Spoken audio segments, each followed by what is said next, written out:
Memperingati Jumat Agung yang akan dilakukan di Gereja Katolik Santo Stefanus, mempersiapkan serangkaian kegiatan dan mendekorasi gereja dengan bunga hingga pemasangan tenda di bagian luar.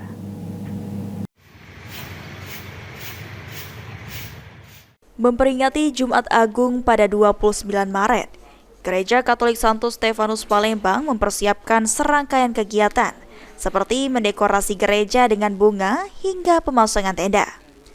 Sekretaris Paroki Gereja Katolik Santo Stefanus Palembang, Pascalia, mengungkapkan jika pelaksanaan Jumat Agung untuk memperingati wafatnya Tuhan Yesus Kristus. Dalam peringatan Jumat Agung sendiri, Gereja Katolik Santo Stefanus Palembang akan dijaga Polsek Sukarami Palembang. Sementara baru mendekor untuk Jumat pertama ini ya kan, lalu nanti ada tenda di depan untuk penjaganya.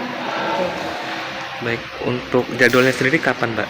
Jadwalnya kita laksanakan Jumat. Di pukul jam 3 sore sama di jam 7 malam. Mengenai penjaganya sendiri, ini dijaga dengan apa? Penjaganya kita minta tolong sama Auri sama Kapolsek Sukarami.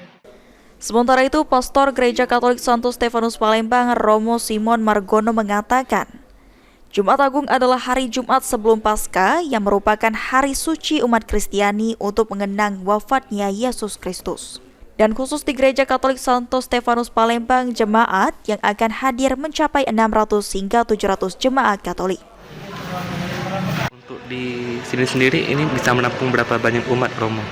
Di Gereja Santo Stefanus, gereja ini bisa menampung kira-kira 600 sampai 700 jemaat. Nah, karena jemaatnya itu banyak, maka tidak cukup hanya dilaksanakan satu ibadat, maka dilaksanakan 2 kali.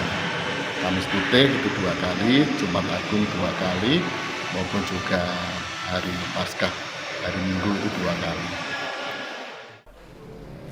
Hafidz Zainul, PAL TV.